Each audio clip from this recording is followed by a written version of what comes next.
지금 시위하는 거야? 배 좀 불러다고 여왕 행세라도 하려는 거야? 내가 말해두는데 저기 밭끝까지 김맥이 다 못 끝내면 집에 발들일 생각도 하지 마. 어머니, 너무하신 거 아니에요? 배가 너무 뭉쳐서 이러다 유산하겠어요. 제발요, 어머니. 임신한 여자의 끊어질 듯한 애원 소리가 살인적인 무더위 속에 묻혀버렸다. 시댁 식구들은 높은 원두막 위에 앉아 낄낄거리며 수박씨를 바닥에 뱉어대고 땡볕이 내리쬐는 고추밭에서 짐승처럼 괴로워하는 만삭의 며느리를 방치했다. 하지만 그 야만적인 웃음소리는 그리 오래가지 못했다. 인과응보는 가장 요란한 방식으로 찾아오기 때문이다. 갑자기 땅이 격렬하게 흔들리기 시작했고 자갈들이 마치 진도 7의 지진이 난 것처럼 튀어올랐다. 쿵쿵쿵. 엔진의 굉음이 무더운 공기를 찢어 발겼다. 엄마, 이게 무슨 소리야? 집 무너지는 거 아니야. 저기서 다가오는 저 시커먼 건 도대체 뭐야? 거대한 타이어로 흙과 돌을 지식기며 지구 자전축마저 흔들 듯한 기세로 최신형 트랙터 20대의 군단이 조용한 청주 마을 입구를 오만하게 점령했다. 그리고 선두에 선 트랙터에서 살기가 등등한 얼굴로 증오의 불길을 내뿜는 한 남자가 뛰어내렸다. 그는 벌벌 떨고 있는 시어머니를 차가운 눈빛으로 내려다보며 웃었다. 김매기가 너무 힘들어 보여서 내 여동생은 쉬게 하고 내가 아주 편하게 해드리려고 형제들 저 고추밭 싹 다 갈아엎어 뿌리 하나도 남기지 마.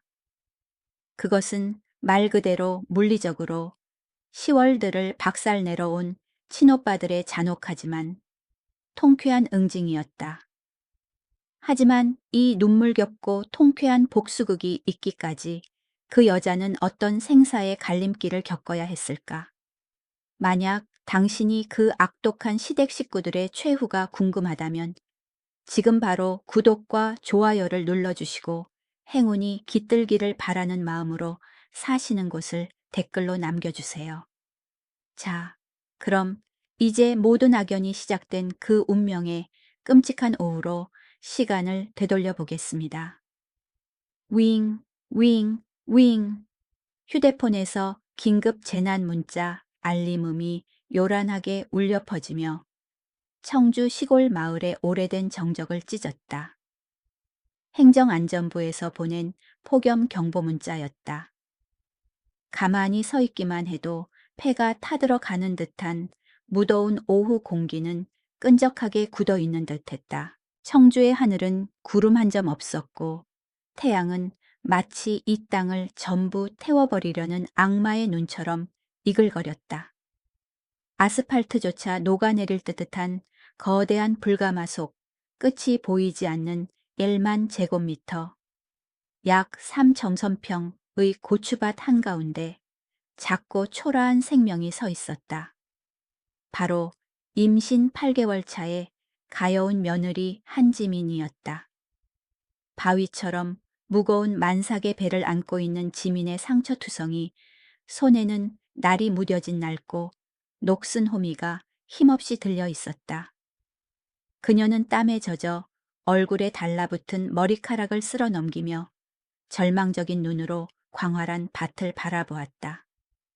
끝없이 펼쳐진 푸른 고추밭은 마치 거대한 바다처럼 그녀를 조롱하고 있었고 그 사이사이 끈질기게 자라난 잡초들은 고개를 쳐들고 젊은 임산부의 인내심을 시험하는 듯했다. 그때 시원한 그늘이 있는 밭두렁에서 시어머니 심혜진이 팔짱을 낀 채 표독스러운 표정으로 서 있었다. 그녀는 아이스박스 뚜껑을 거칠게 닫으며 앙칼지게 소리쳤다. 한지민 거기 서서 토지신한테 제사 지내니 해 지기 전까지 밭 끝까지 다 하려면 손발을 빨리빨리 놀려야지.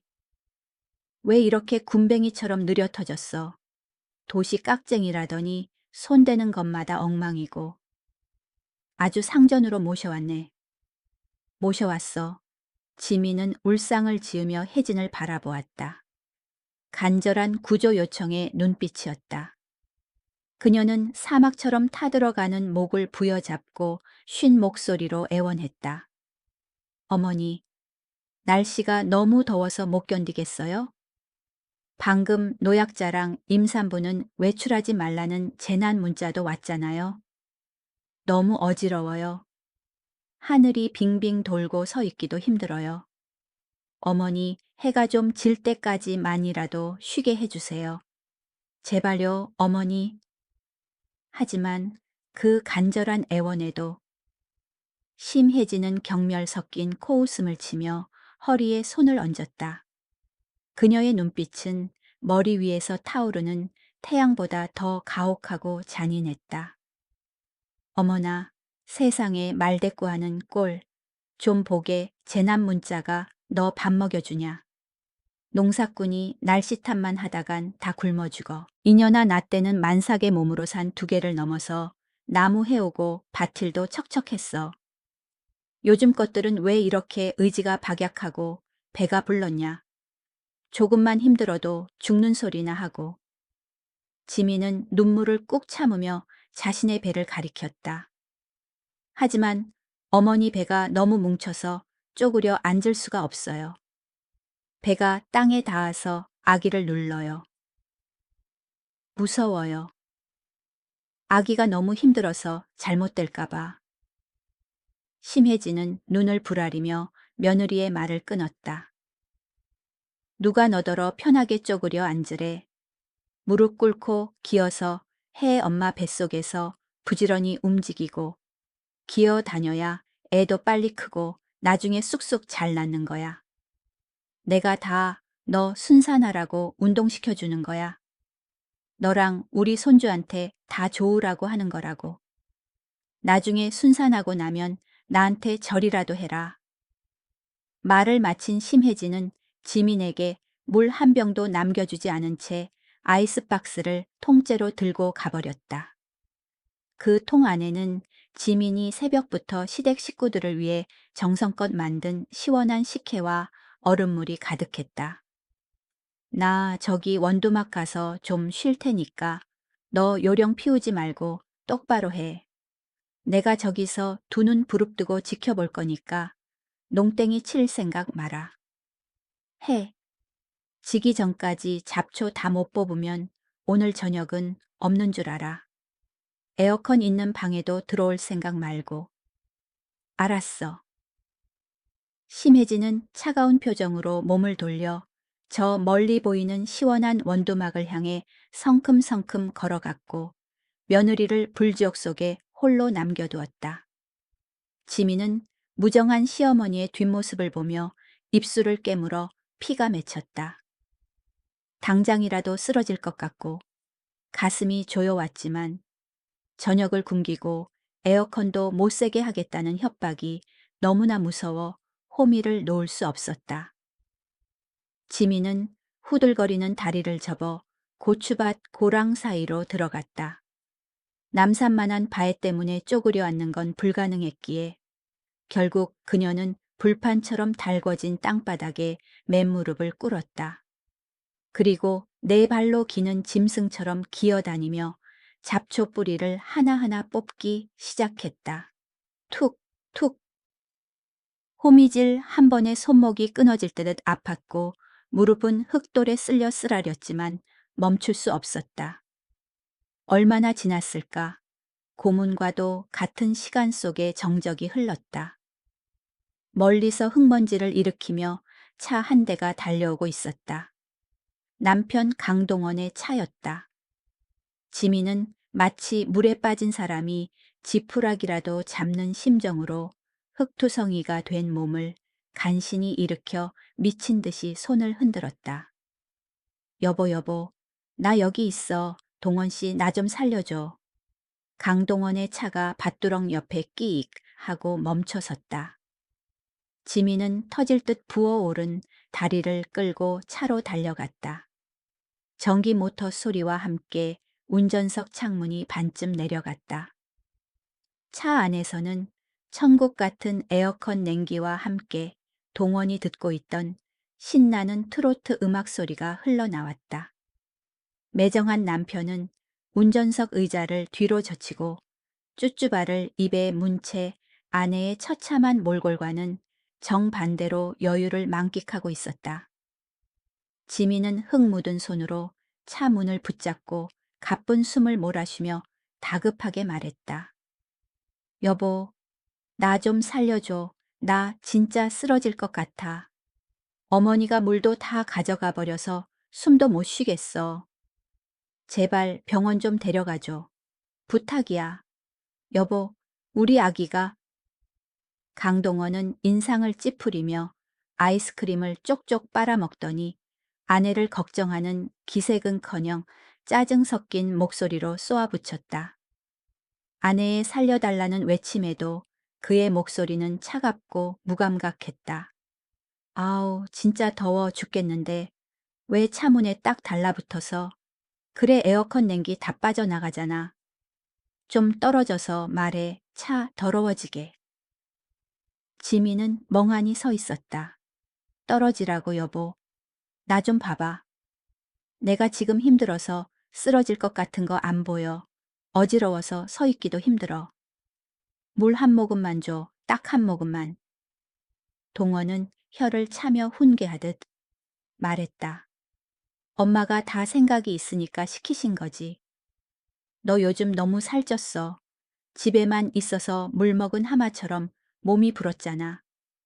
운동을 해야 애 낳을 때 고생 안 해. 우리 엄마가 산파 출신인 거 몰라. 전문가 말 들어서 손해볼 거 없으니까 토달지 마. 지민은 기가 막혀 입술을 떨며 억울함을 토해냈다. 뭐, 운동 전문가. 지금 바깥 온도가 몇 도인지 알아. 35도가 넘었어. 뉴스에서 노약자는 나가지 말라고 하는데 당신 나 진짜 죽는 꼴 보고 싶어서 그래. 뱃속 아기 잘못되면 당신이 책임질 거야. 미쳤어. 강동원은 귀신 쫓듯 손을 휘저으며 혐오스러운 표정을 지었다. 쳇, 죽긴 개뿔이 죽어. 시골 여자들은 다 그렇게 일하고도 멀쩡하게 살아있어. 너만 도시 깍쟁이 아가씨라. 유난 떠는 거야. 엄살 그만 부리고 엄마 말대로 일이나 끝내. 나 친구들이랑 술 약속 있어서 가야 돼. 기분 잡치게 진짜. 말을 마친 강동원은 지민의 애원 따위는 안중에도 없다는 듯 가차없이 창문 올리는 버튼을 눌러 눈물 범벅이 된 아내의 얼굴을 가려버렸다. 그리고 엑셀을 밟았다. 부웅. 차는 잔인하게 출발했고 바퀴가 일으킨 누런 흙먼지가 지민의 얼굴과 눈, 코, 입을 강타했다. 사랑했던 남편의 차는 매정하게 마을회관 쪽으로 사라졌고 먼지 구름 속에 홀로 남겨진 지민은 콜록거리며 기침을 토해냈다. 콜록콜록 쿨럭. 지민은 먼지를 뒤집어 쓴 채 밭두렁게 유령처럼 서 있었다. 눈에 들어간 흙먼지 때문에 눈물이 쏟아져 나와 땀과 섞여 뺨 위에 얼룩덜룩한 진흙 자국을 만들었다. 배신감과 서러움에 가슴이 터질 것 같았지만 소리 내어 울 힘조차 없었다. 어쩔 수 없이 지민은 비틀거리는 걸음으로 다시 밭으로 돌아가 뜨거운 땅에 무릎을 꿇었다. 밭고랑에서 올라오는 열기는 찜통 같았고 양옆에 빽빽하게 박힌 고추 지지대들은 그녀의 삶을 가두는 보이지 않는 감옥의 창살 같았다. 무릎으로 기어다니며 잡초를 뽑은 지 1시간이 지났지만 뒤돌아보면 고작 2고랑밖에 하지 못했다. 앞을 보면 남은 수백 개의 고랑이 지옥으로 가는 길처럼 끝없이 펼쳐져 있었다. 헉헉 아가야, 엄마가 미안해. 엄마가 정말 미안해. 조금만 참아줘. 우리 착한 아가. 엄마가 조금만 더 힘낼게, 제발. 지민의 손바닥은 거친 호미 자루에 쓸려 물집이 잡히고 계속해서 터져 나갔다. 붉은 피가 배어나와 홈이 자루를 적시고 끈적하게 달라붙어 끔찍한 느낌을 주었지만 그녀는 단 1초도 쉴 수 없었다. 저 멀리 원두막에서 시어머니가 망원경으로 감시하고 있다는 것을 너무나 잘 알고 있었기 때문이다. 밭두렁 곳곳에 설치된 야생동물 감시용 카메라는 붉은 눈을 깜빡이며 마치 악마의 눈처럼 그녀의 일거수일투족을 감시하고 있었고 도망치면 끔찍한 대가를 치르게 될 것이라고 경고하는 듯했다. 무거운 시간이 흘러 어느덧 오후 3시 하루 중 가장 치명적인 시간이 되었다.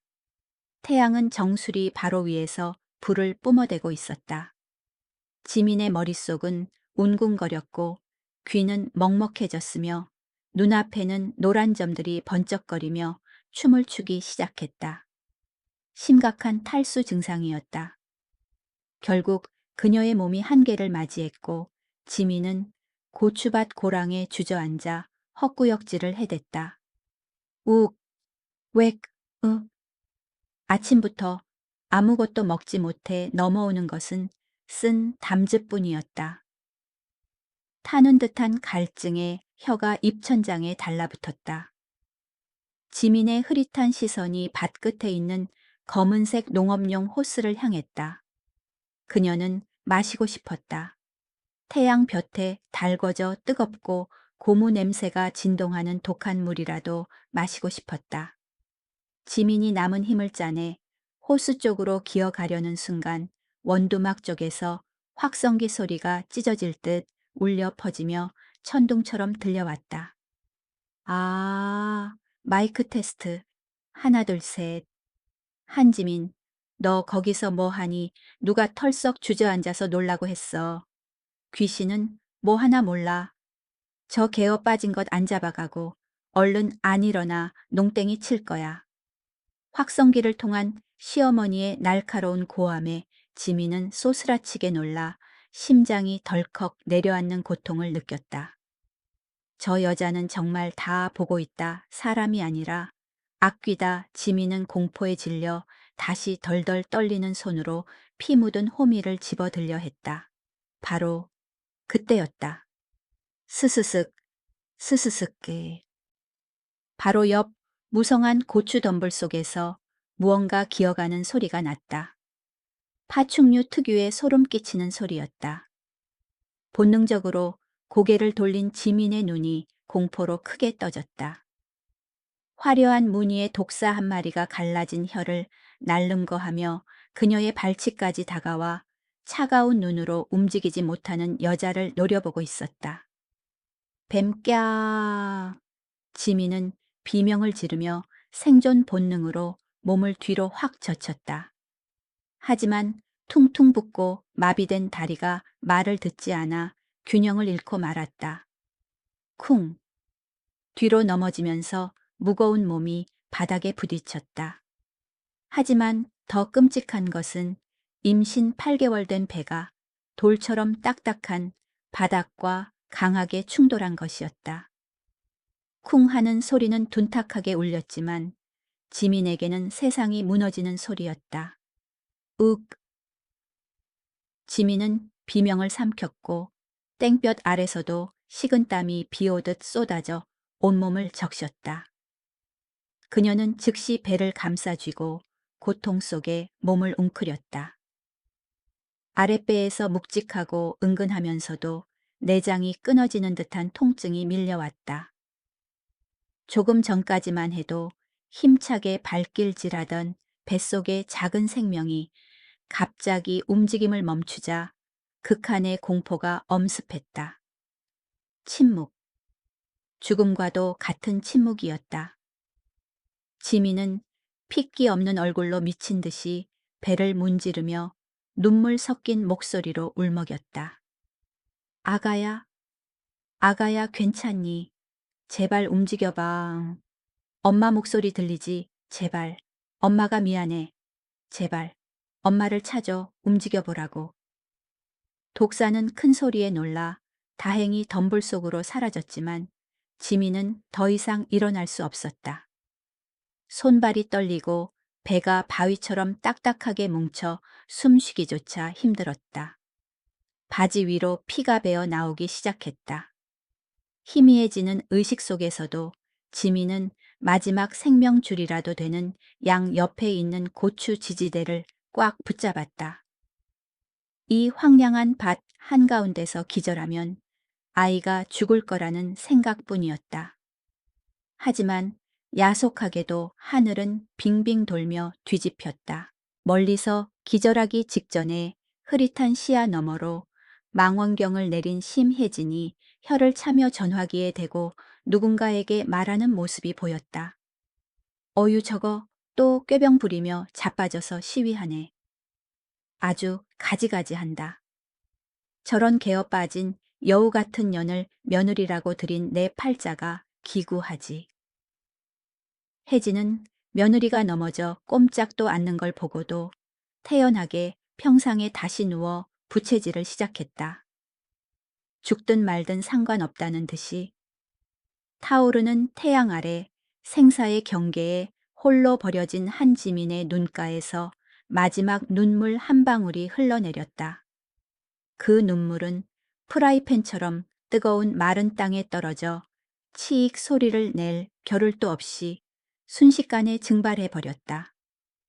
마치 이 잔인하고 광활한 밭에서 그녀의 존재가 흔적도 없이 지워지고 있는 것처럼.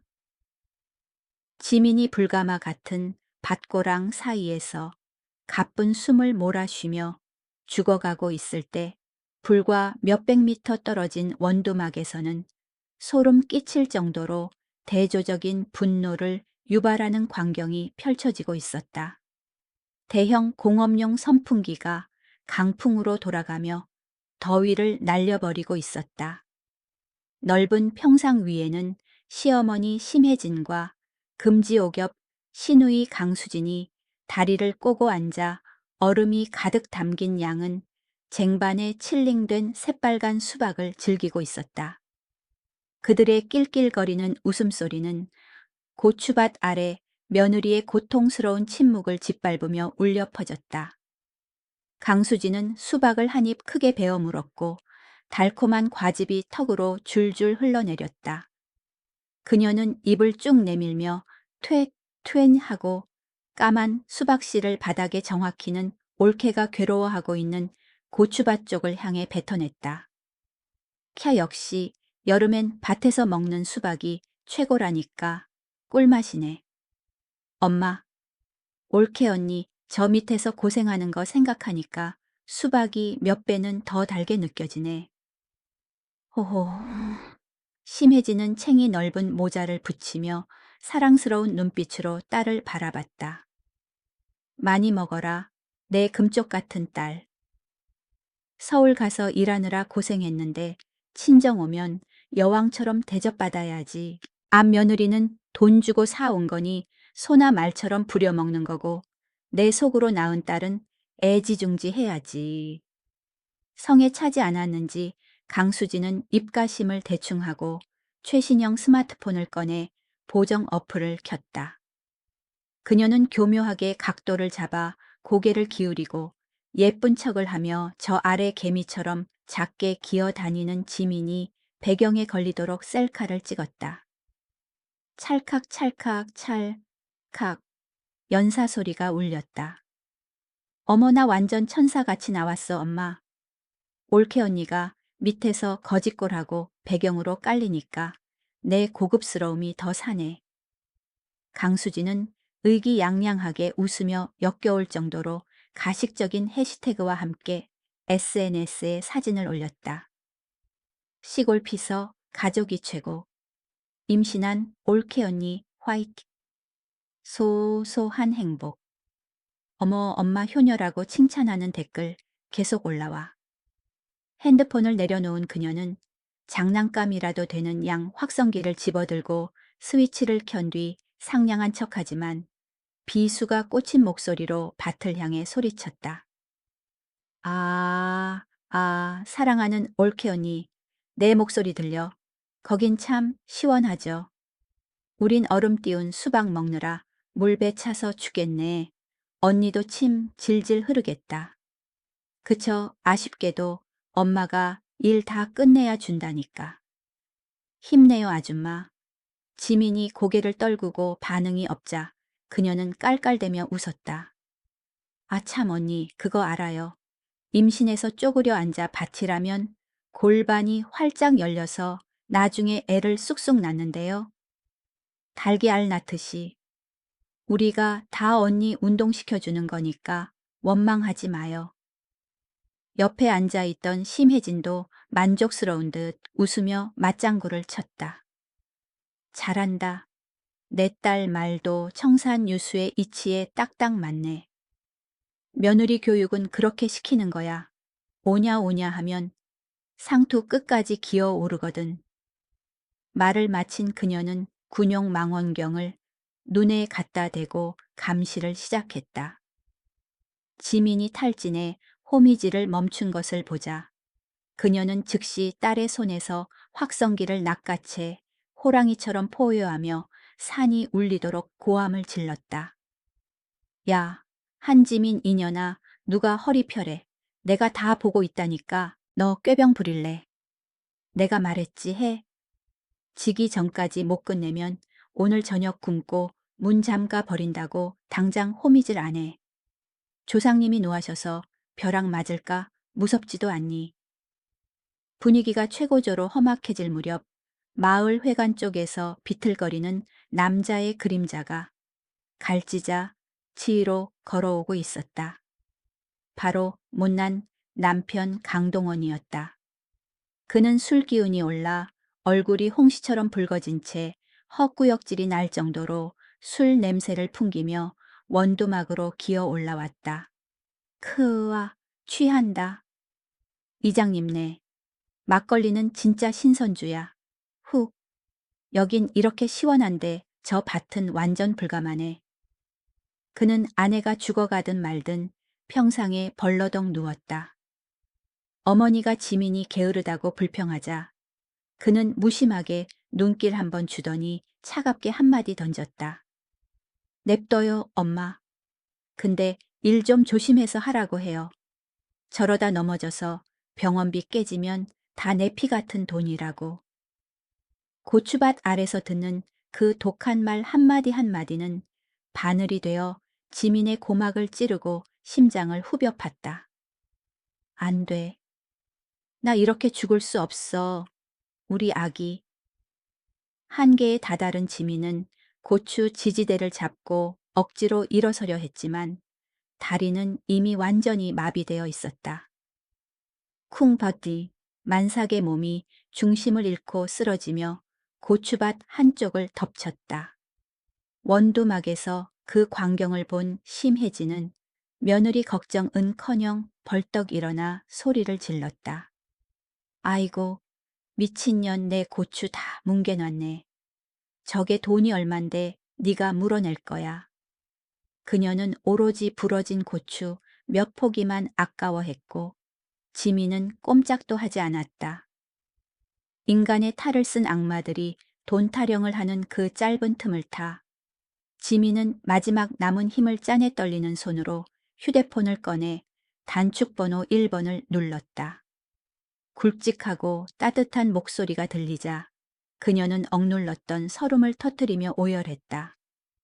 큰오빠, 흑, 나 좀 살려줘. 나 죽을 것 같아. 여기가 지옥이야. 제발 나 좀 데리러 와줘, 오빠. 인천항에 위치한 국내 최대 규모의 하늘 농기계 정비센터. 수천 대의 중장비 사이에서 스패너를 들고 있던 한태성 대표의 손이 허공에서 멈췄다. 전화기 너머로 들려오는 막내 여동생의 처절한 울음소리에 그의 강인한 얼굴은 순식간에 격분한 맹수의 표정으로 돌변했다.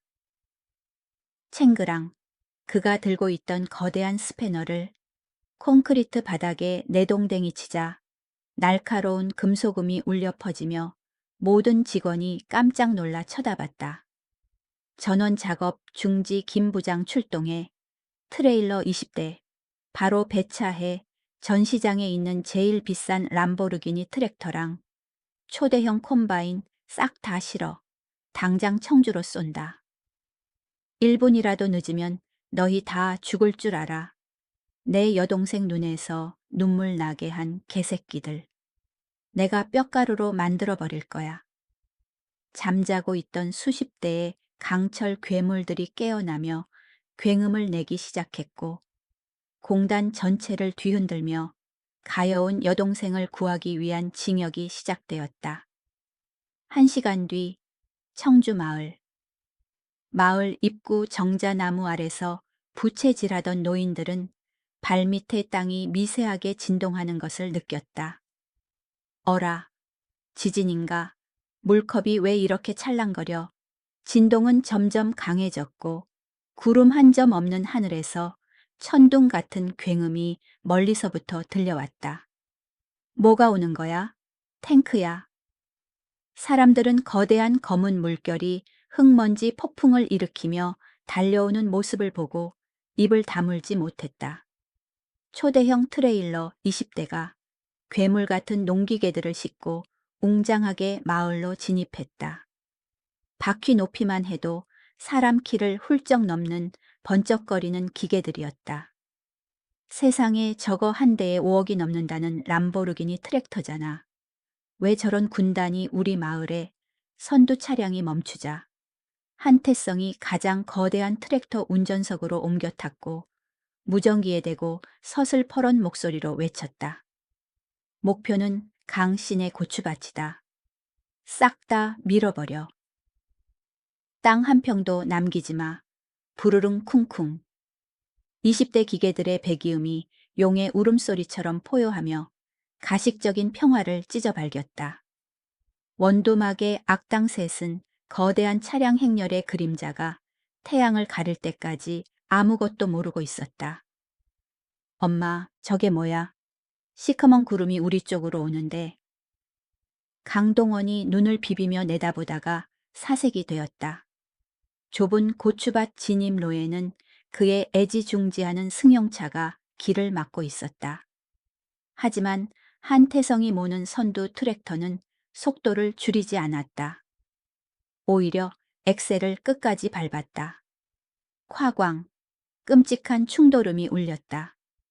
트랙터의 초강력 강철 범퍼는 강동원의 승용차를 마치 종이 뭉치처럼 구겨버렸고 길가로 날려버려 순식간에 고철 덩어리로 만들었다. 악내차, 너희들 미쳤어. 강동원이 절망적으로 소리쳤다. 트랙터 군단은 그대로 징역하여 10,000제곱미터의 고추밭을 포위하고 죽음의 원을 만들었다. 선두 트랙터 문이 열리고 한태성이 복수의 화신처럼 뛰어내렸다. 그 뒤로 둘째 오빠 한태욱과 셋째 오빠 한태연이 차가운 쇠파 잎을 들고 따랐다.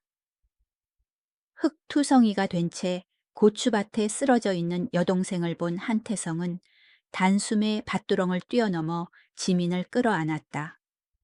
그의 목소리는 고통으로 떨렸다. 지민아 정신 차려 오빠 왔어 세상에. 감히 니들이 내 동생을 이 꼴로 만들어. 처참한 여동생의 모습을 본 새 오빠의 이성이라는 끈은 끊어져 버렸다. 가장 성격이 불같은 셋째 한태현이 쇠파 잎을 아스팔트 바닥에 끌며 다가갔다. 끼익, 끼익. 금속이 긁히는 소리가 사신이 다가오는 소리처럼 소름 끼쳤다. 쾅. 그가 원두막 기둥을 쇠파 잎으로 강하게 내려치자 새 모자는 공포에 질려 엉금엉금 기어 나왔다. 강동원은 벌벌 떨며 말을 더듬었다. 다 당신들 누구야? 무슨 일인지 말로요. 한태성은 지민을 번쩍 안아들고 증오로 타오르는 눈빛으로 시댁 식구들을 돌아보며 포효했다. 니들이 사람 새끼냐? 똑똑히 봐라. 오늘 이 고추밭이랑 이 집구석 운명이 똑같이 될 거다. 내가 너희를 다 여기에 생매장해주마. 형제들 라이트 켜. 이 지옥 같은 곳 싹 다 갈아엎어. 팝팝팝 트랙터 20대의 고출력 서치라이트가 일제히 켜지며 죄인들의 얼굴을 비췄고 잔혹한 심판의 시작을 알렸다. 한태성은 기절한 막내 동생 지민을 깃털처럼 가볍게 안아 올렸다. 흙투성이가 된 그녀의 얼굴은 백지장처럼 하얗게 질려 있었고 퉁퉁 부은 손은 굳어버린 호미 자루를 쥔 채 펴지지도 않았다.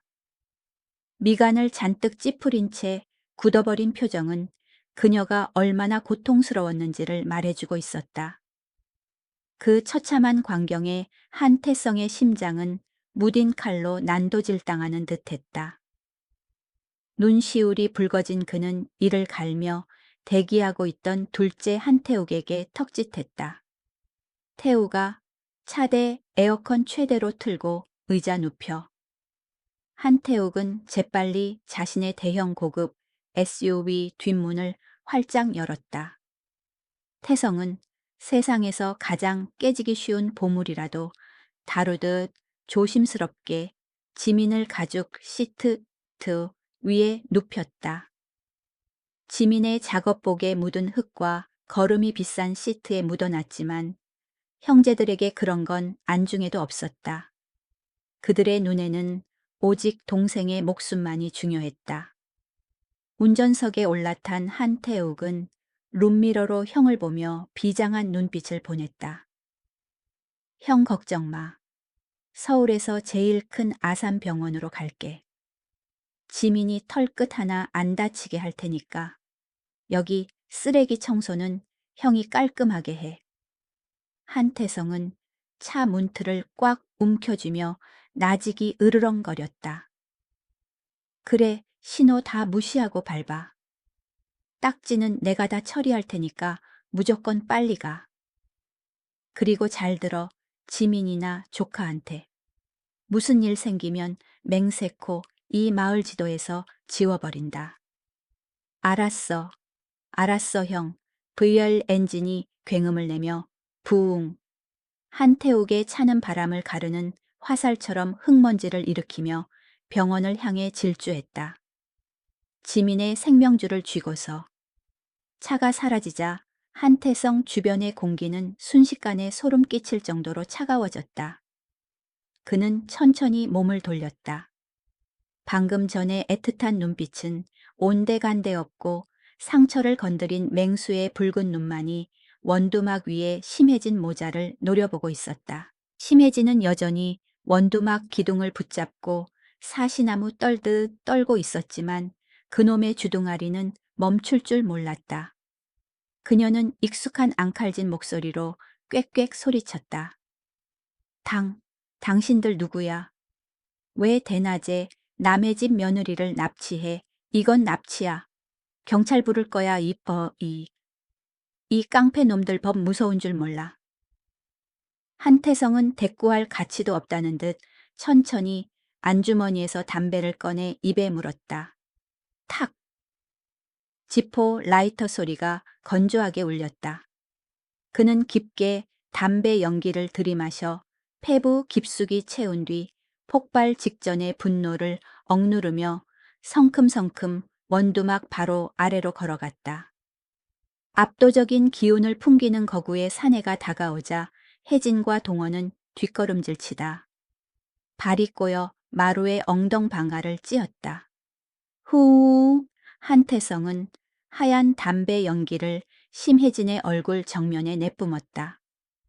매캐한 연기에 그녀는 캑캑거리며 눈물 콧물을 흘렸고 눈을 부릅뜨고 상대를 노려봤다. 쿨럭쿨럭, 콜록, 어디서 배워먹은 버르장머리야. 한태성은 입꼬리를 비틀며 차갑게 웃었다. 낮지만 위압적인 목소리였다. 납치 당신네. 모자 손에 죽어가는 내 동생 응급실 데려가는 게 납치야. 너희가 죽이려는 거. 내가 살리러 왔는데 무릎 꿇고 빌지는 못할 망정. 경찰, 좋아 불러.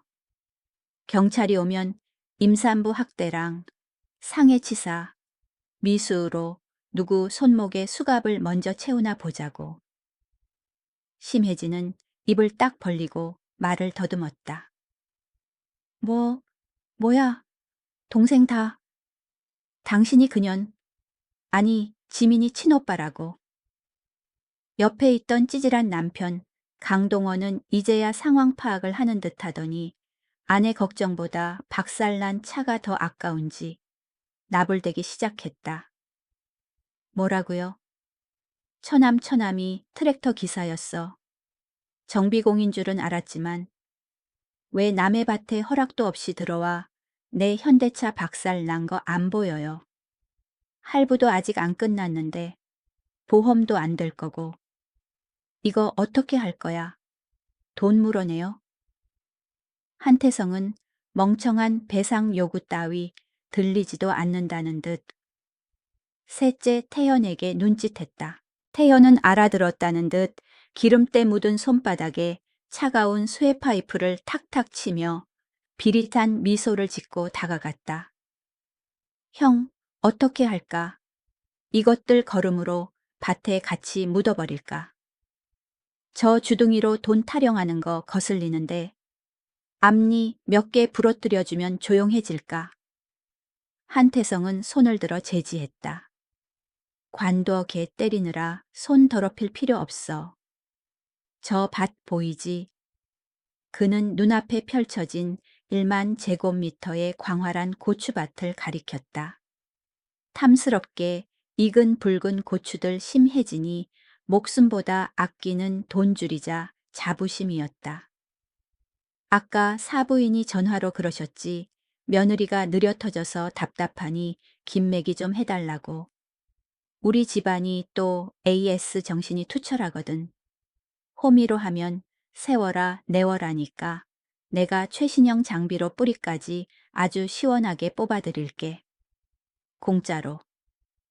심혜진은 그제야 한태성의 진짜 의도를 알아차렸다. 불길한 예감이 뇌리를 스쳤고 그녀는 비명을 질렀다. 뭐야? 기계 안 돼. 절대 안 돼. 내 고추적에 돈이 얼만데 꺄.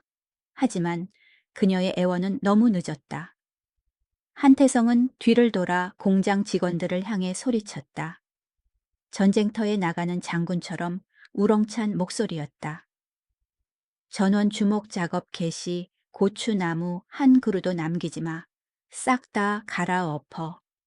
5분 안에 이 밭을 황무지로 만든다. 실시. 명령이 떨어지자마자 동면 중이던 괴물처럼 서 있던 트랙터와 콤바인 20대가 일제히 포효했다. 부앙. 쿵쿵. 격전지로 돌격하는 전차 부대처럼 거대한 강철 괴물들이 고속으로 회전하는 로터리 날을 앞세워 고추밭으로 무자비하게 돌진했다.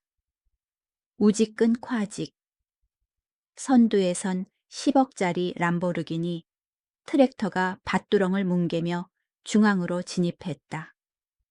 날카로운 강철날이 윙윙거리지며 심혜진이 금지오겹 키운 고추들을 사정없이 베어내고 갈아버렸다.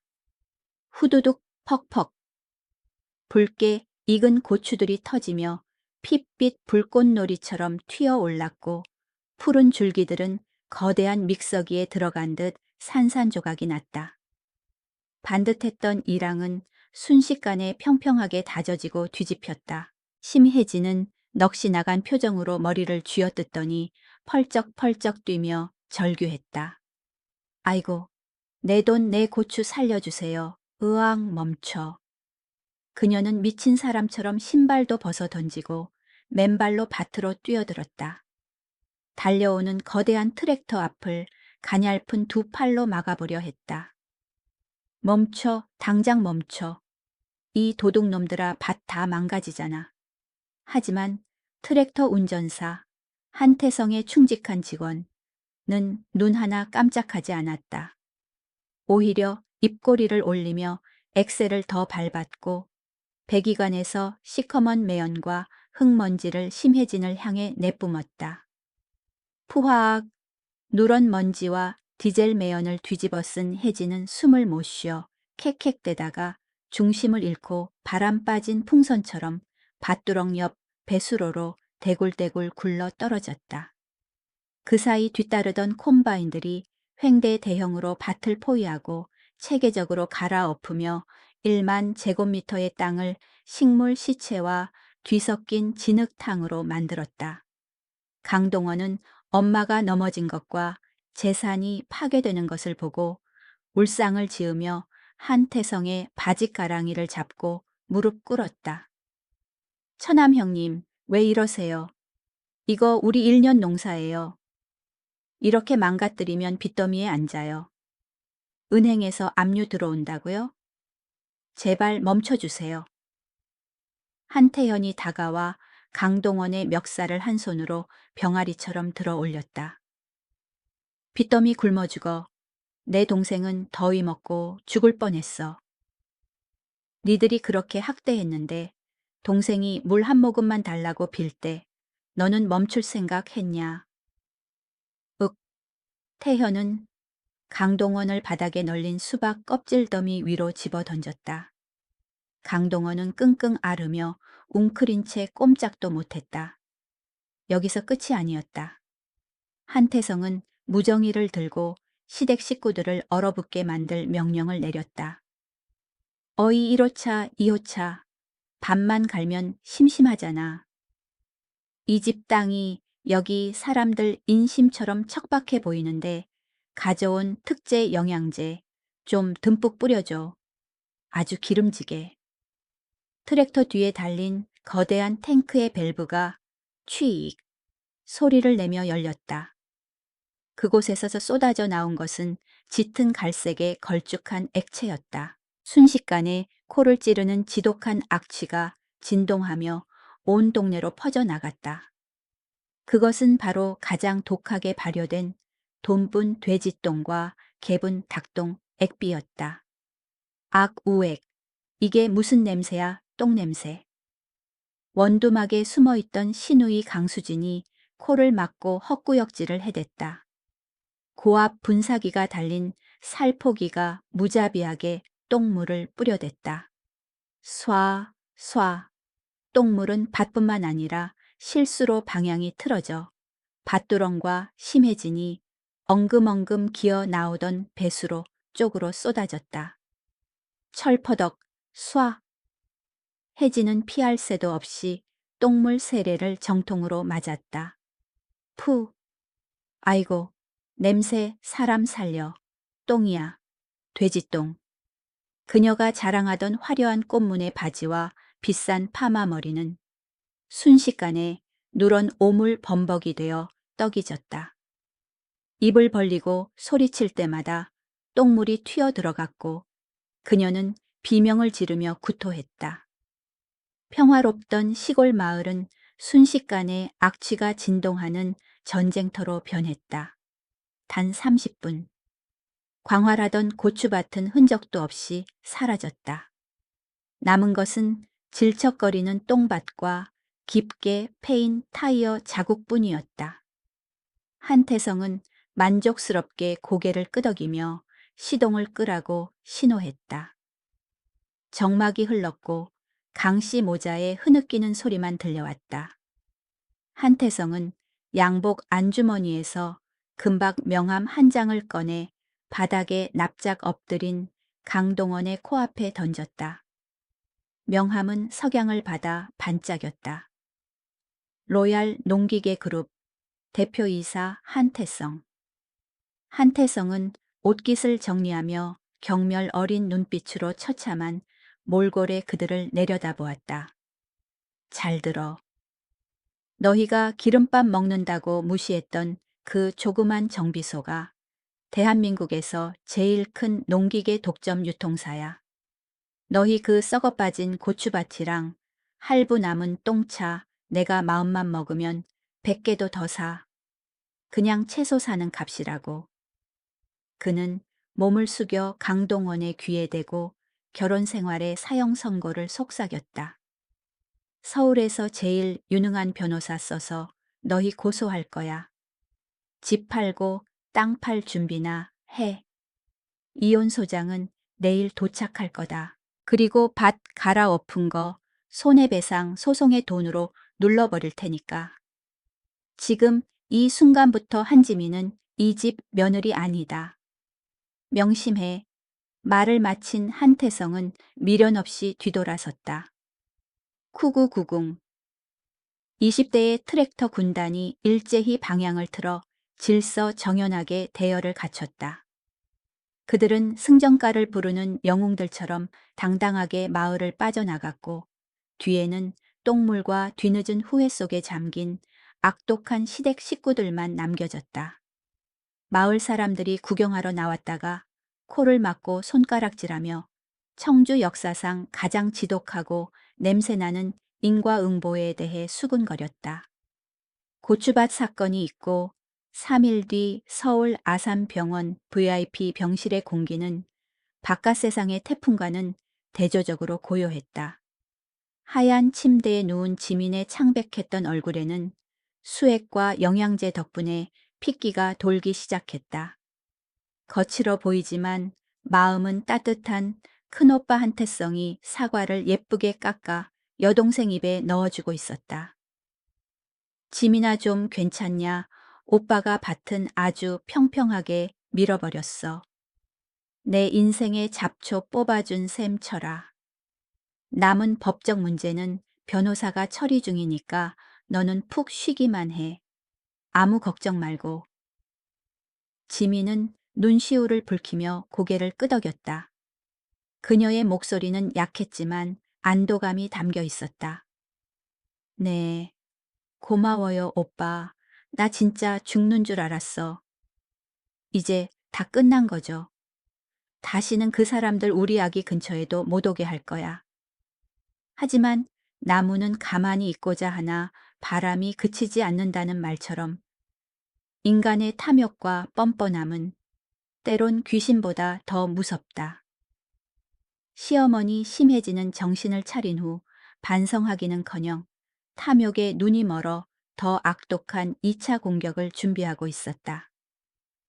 멀쩡한 다리에 깁스를 칭칭 감고 멀쩡한 목에 보호대를 찬 심혜진은 휠체어에 거만하게 앉아 있었다.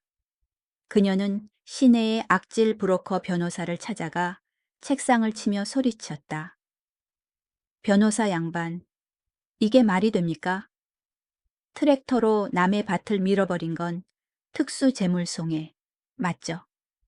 당장 고소장 써줘요. 밥값, 종잣값, 놀라서 받은 정신적 피해, 보상까지 싹 다 청구해. 합계 5억 원 약 100억 동, 딱 5억 받아내요. 그 집 돈 많다면서 5억이 대수겠어. 감옥 보낸다고 협박하면 돈 바로 토해낼 걸.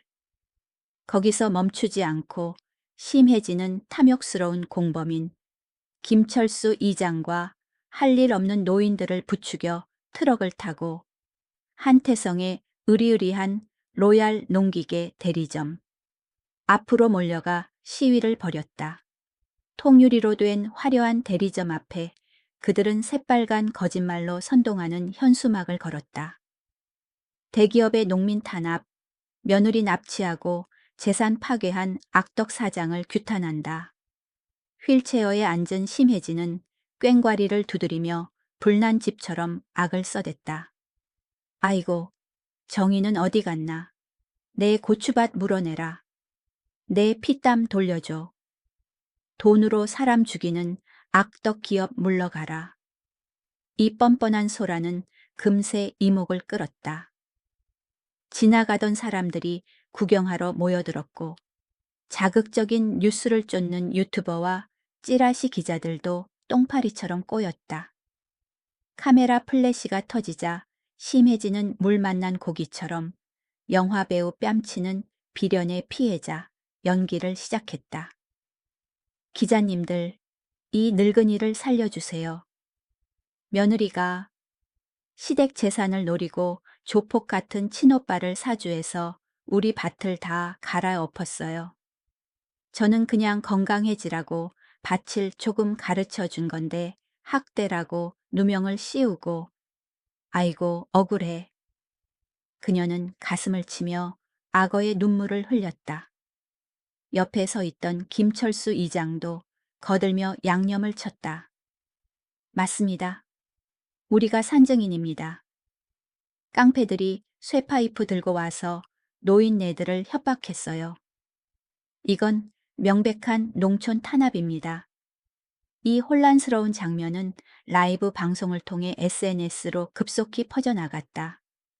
댓글창에는 전후 사정을 모르는 키보드 워리어들의 한태성에 대한 욕설과 비난이 쏟아지기 시작했다. 기세가 등등해진 강동원은 병실 입구에서 경호원에게 제지당하자 지민에게 협박 문자를 보냈다. 띠링. 지민의 휴대폰이 사신처럼 울렸다. 떨리는 손으로 문자를 열었다. 야, 한지민 엄마가 보낸 고소장 받지 5억이야. 10원 한 장이라도 부족하면 니네 오빠 감옥에서 썩을 줄 알아. 합의금 안 주면 양육권 소송 걸 거야. 너 꾀병 부리고 병원에 숨은 거 다 알아. 애 낳아도 얼굴 볼 생각 꿈도 꾸지 마. 문자 아래에는 지민이 과거에 친구들과 놀던 사진을 교묘하게 편집해 마치 가정은 뒷전인 타락한 엄마처럼 보이게 만든 사진들이 첨부되어 있었다. 툭. 휴대폰이 지민의 손에서 미끄러져 떨어졌다. 아. 아랫배를 찢는 듯한 통증이 덮쳤다. 극심한 정신적 충격과 아이를 뺏길지도 모른다는 공포에 자궁이 격렬하게 수축했다. 다리 사이로 뜨거운 액체가 흘러내려 하얀 시트를 붉게 물들였다. 하혈이었다. 오빠, 배가 너무 아파. 심박수 모니터가 경고음을 울렸다.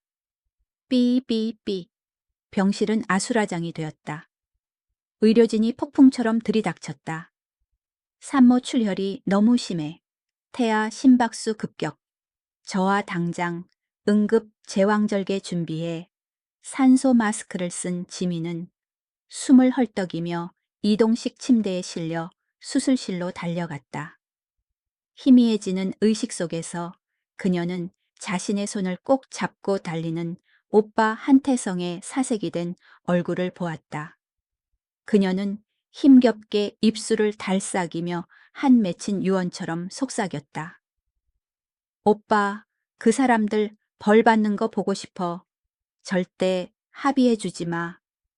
수술실 문이 닫히고 수술 중이라는 붉은 등이 핏빛처럼 켜졌다.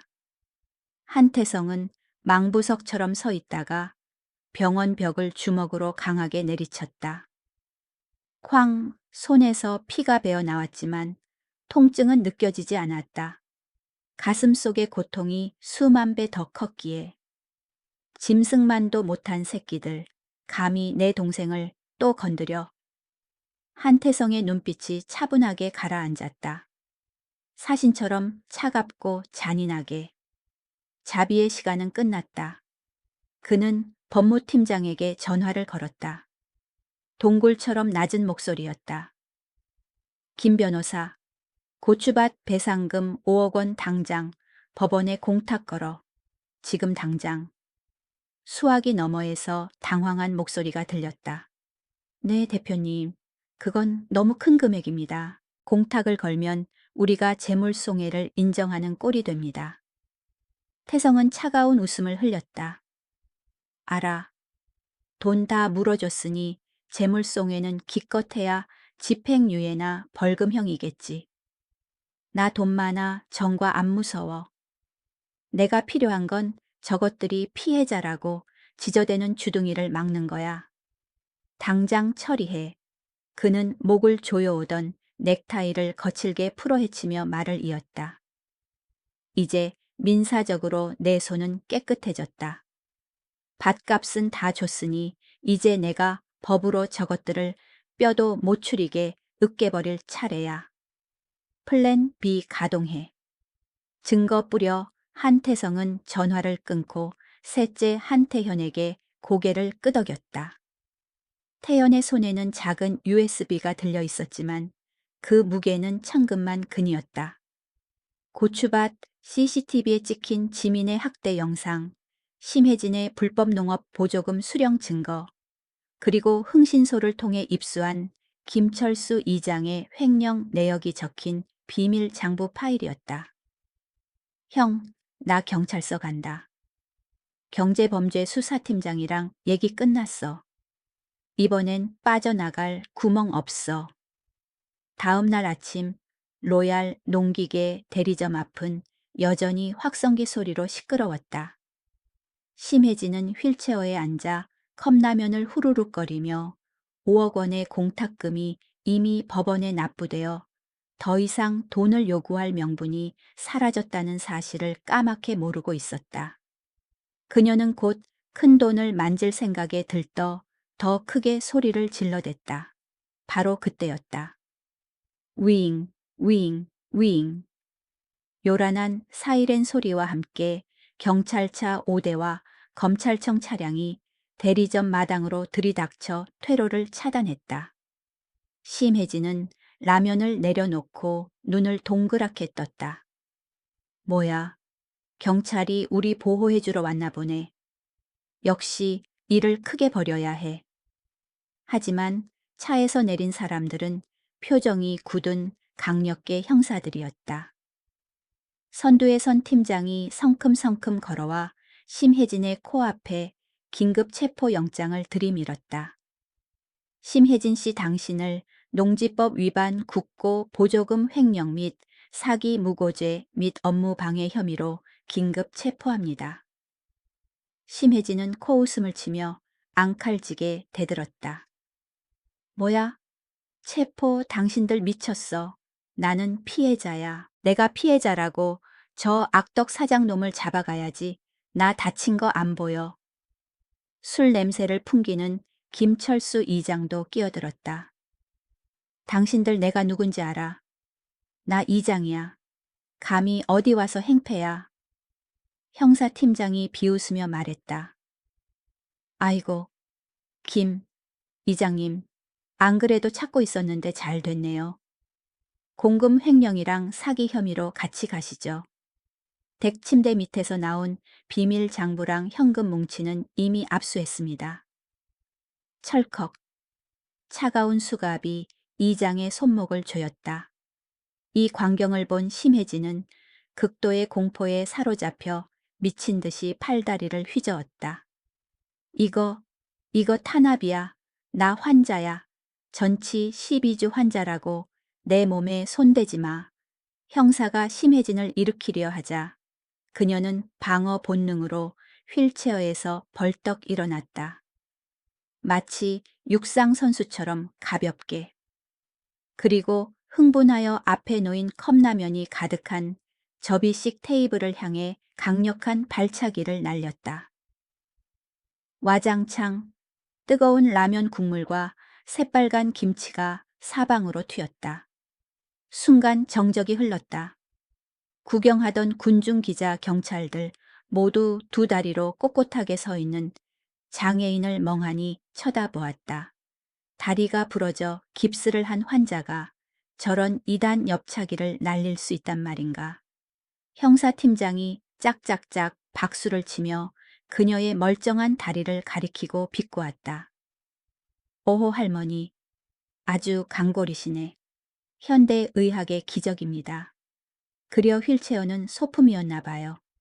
전치 12주가 저렇게 날아다니시니 호송차도 거뜬히 타시겠네.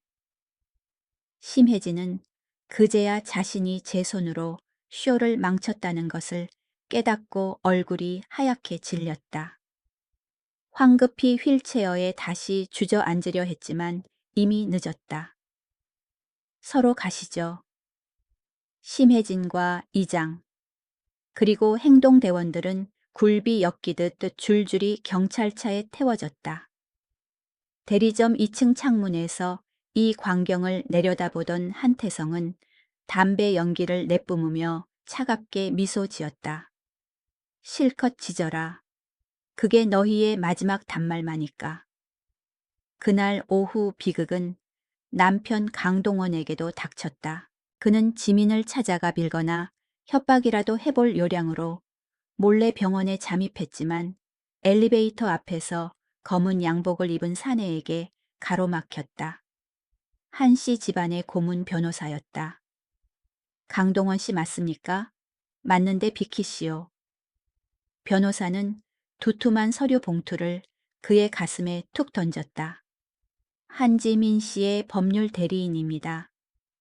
이혼 소장 위자료 청구 소송, 그리고 접근 금지 가처분 신청서입니다. 강동원은 허둥지둥 봉투를 열었다. 뭐야?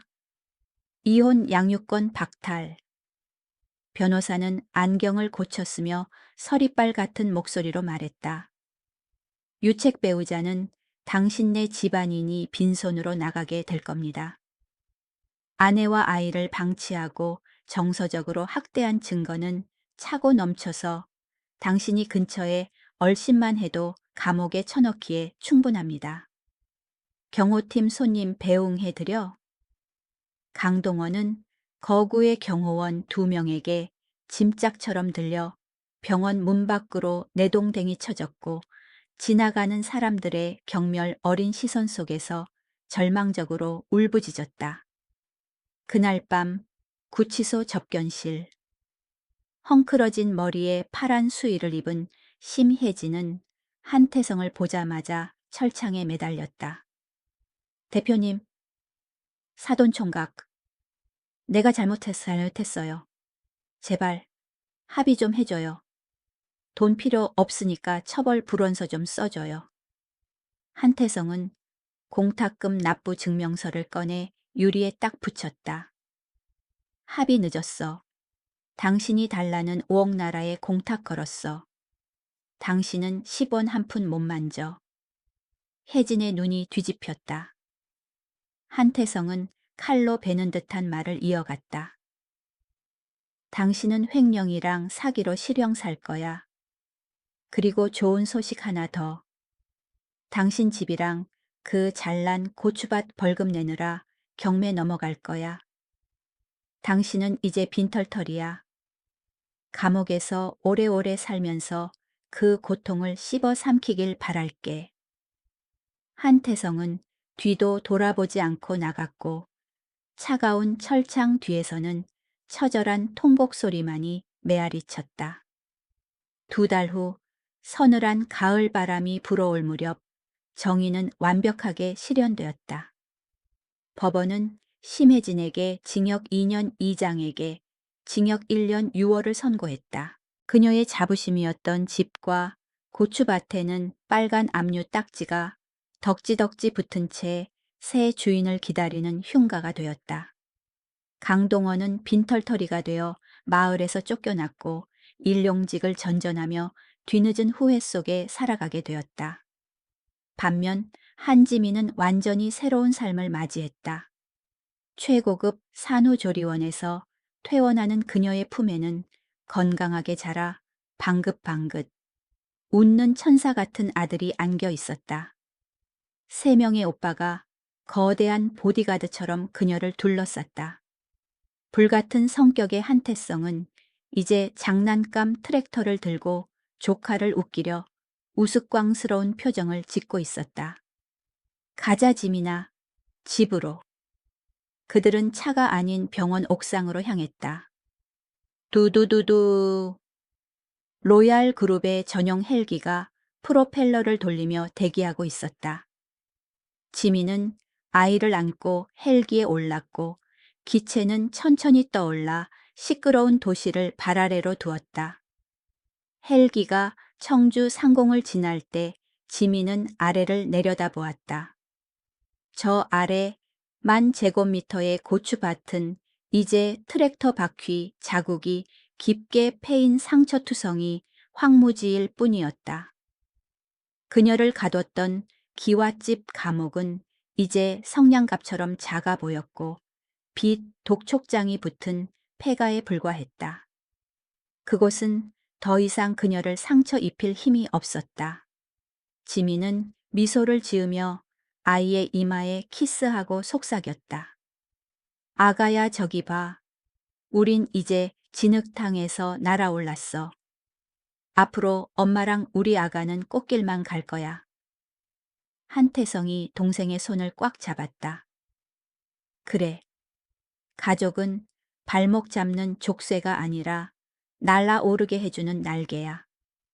오빠들이 평생 너의 날개가 되어줄게.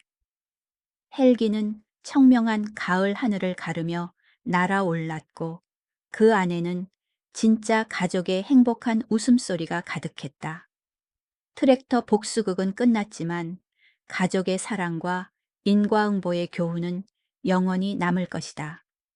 바람을 심은 자는 태풍을 거두고 선한 사람은 폭풍우를 지나 결국 자신만의 평온한 하늘을 찾게 된다는 것을. 감동적인 이야기를 들어주셔서 감사합니다. 채널 구독과 좋아요 잊지 마시고 여러분 모두 편안한 밤 되세요.